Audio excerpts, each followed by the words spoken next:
Friday, obviously, another exhibition game. William Peace coming to town. Their head coach actually played for me on the JV team at Carolina. So we have a little bit of connection there. I would say I'm getting old. It's his 6th season at William Peace of being the head coach, and I'm in my 2nd season of being a head coach, but yet he played for me. But it is what it is. So I'm looking forward to seeing Claude again. I know he had a very high IQ as a player.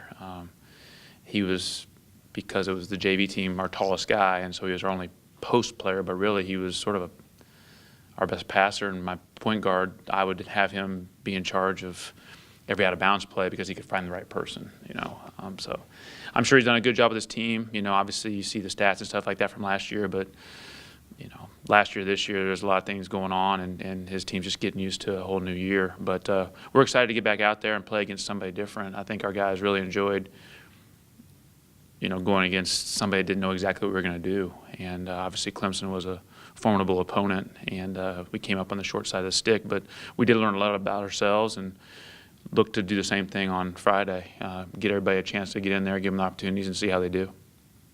How do you go into a game like this where you come off a Clemson game where you're playing, a top 25 opponent? Now you're going into a lower opponent.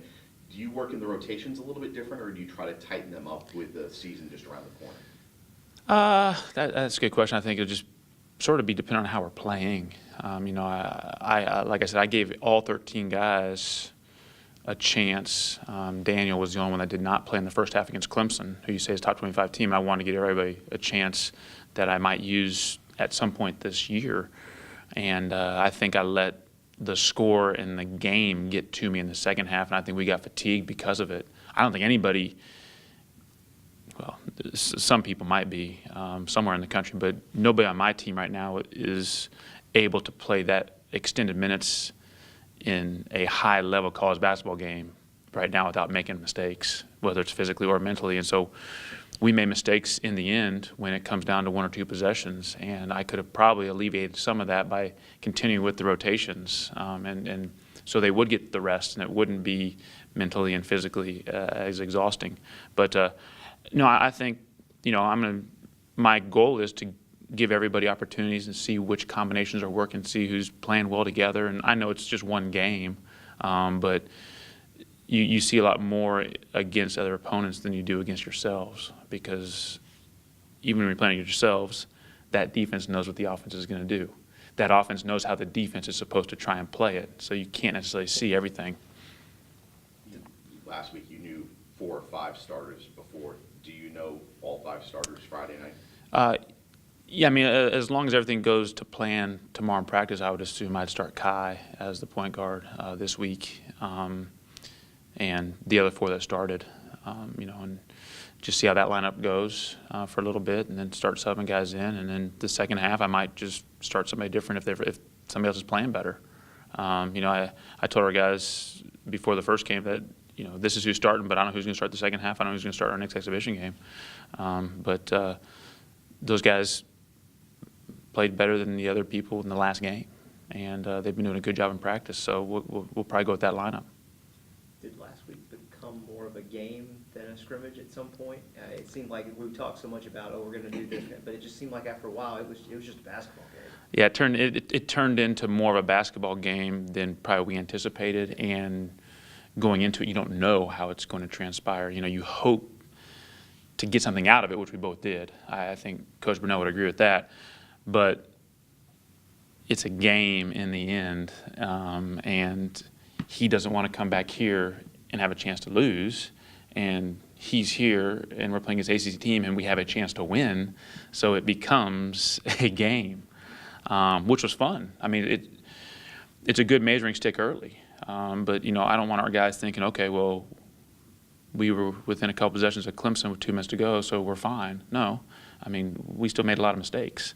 They made a lot of mistakes. That's why it's early season. I mean, that's what happens in early season games. That's why there's a lot of upsets across the country all over the place, because it's early season and people are making mistakes, and the ones that make the fewest win that game. But I do think, this will be similar. I'm going in with a game plan, and obviously game plans adjust. How much more versatile do you feel this this team is. Last year, it seems like you had only a couple lineups you could put out there.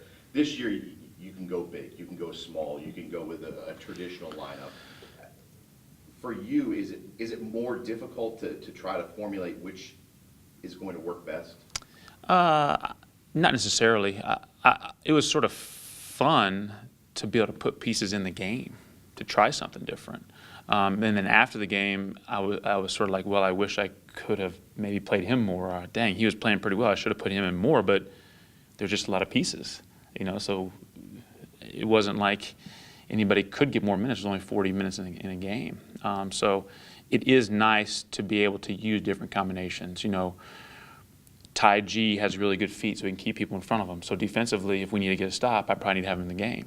Jeffrey Gary can knock down shots, so if we need somebody to make a shot, Jeffrey Gary might be in the game. So there's people have different strengths and they have different weaknesses, and so based on our opponent, it would probably be who is going to be in the games at certain times and what we need at that time. Last year I was always thinking, man, I played him too much. Man, I played him too much. Why did I put him in? This time I was like, why didn't I play him more? So I like that part of it. Thorns in last week seemed to fade a little bit in the second half. Anything going on there, or just? I think in looking at it, he made some shots early, and then he started forcing a little bit late. Every shot he made, he didn't really dribble, and Clemson, whether they were closing out better or not helping off of him as much, he started trying to attack two players, and that's where he got into trouble last year, and that's where the turnovers come about. And so, at the time when we needed to get shots, I didn't want turnovers, and and I watched film with Jalen this week, and we talked a little bit about it, and he just needs to stick to, what he does best. And when he was very successful in the first half, he was either getting fouled because they tried to block his three-pointer, which, it happens, or he made some three-pointers just based on good spacing at the time, and we had poor spacing in the second half. We just didn't play as well in the second half as we did the first half, and they broke our rhythm with the zone, and we just never got it back. So we've worked on some zone offense. I'll let you guys know that. You go up Tuesday, you open the season at Campbell.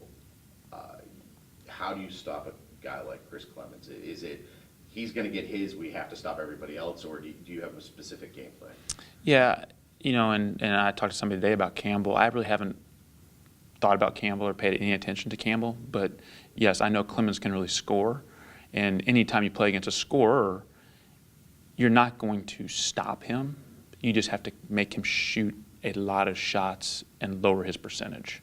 If he shoots 25% from the floor, but he has 35 points, we have a better chance of winning that game than if he has 35 points on 17 shots.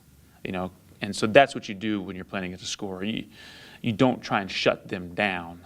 You just try and do the best you can to not give him any easy looks where he's working for every single basket and hopefully getting a little frustrated and missing some shots along the way.